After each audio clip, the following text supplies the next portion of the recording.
আসসালামু আলাইকুম শেখ। ওয়ালাইকুম আসসালাম ওয়া রাহমাতুল্লাহি ওয়া বারাকাতুহু। স্যার বাংলাদেশ থেকে বলছি শেখ। বাংলাদেশ কোথায়? চট্টগ্রাম থেকে। বলেন। মাশাআল্লাহ।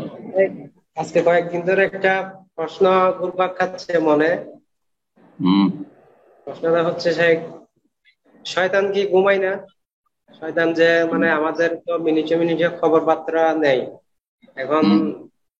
শয়তান যদি না ঘুমায় তাহলে তো আল্লাহর সিফাতের সাথে সাংঘর্ষিক হয়ে যাচ্ছে। এখন হুম। এই বিষয়ে আমরা কি আকীদা পোষণ করব? এত শয়তান সম্পর্কে গবেষণা করতে ইসলামী নির্দেশ দেয়নি।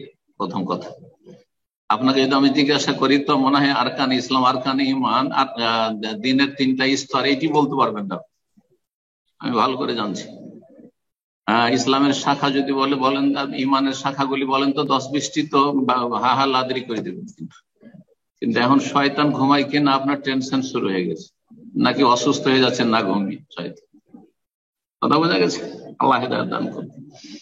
কথা হচ্ছে যে আল্লাহ রাব্বুল আলামিন শুধু তার সম্পর্কে বলেছেন, আল্লাহু লা ইলাহা ইল্লা হুয়াল হাইয়ুল কাইয়ুম লা তাখুযুহু সিনাতুন ওয়া লা নাওম। কথা বোঝা গেছে? আর মালায়েকা সম্পর্কে আল্লাহ বলেছে, ইউসাব্বিহুনাল লাইলা ওয়ান নাহারা লা ইফতুরুন। রাত দিন তারা তসবিহ করে, আল্লাহর জিকির আজকার করে, তারা কখনো ক্লান্ত হয় না, পরিশ্রান্ত হয়। জিন সম্পর্কে বলা হয়, জিন আর মানুষের মধ্যে অনেকটাই মিল রয়েছে, সিমিলারিটি রয়েছে। কথা বোঝা গেছে? জি। জিনেরও প্রজন্ম হয়, মানুষের প্রজন্ম হয়। হ্যাঁ, সুতরাং এটি বাহ্যিক যে জিন শয়তানও ঘুমায় আর মানুষও ঘুমায়।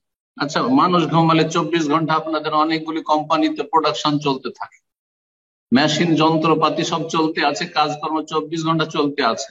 তো বললে যে মানুষ ঘুমায়, তাহলে কি করে চলতে পারে, নাকি বলবেন নাকি? তো এক শয়তান ঘুমাচ্ছে আর এক শয়তানকে ডিউটিতে লেগে না, ওদেরও শিফট শিফট করা আছে। যে আমি তো দিনে গুমরাহ করলাম, তুই রাতে গুমরাহ করে, এখন লেগে থাকে এই লোকের পিছনে। হতে পারে না? এত পেরেশানি কেন আপনার এগুলো নিয়ে? আল্লাহ হেদায়েত দান করুন। বারাকাল্লাহু ফিক। উপকারী জ্ঞান হাসিল করুন।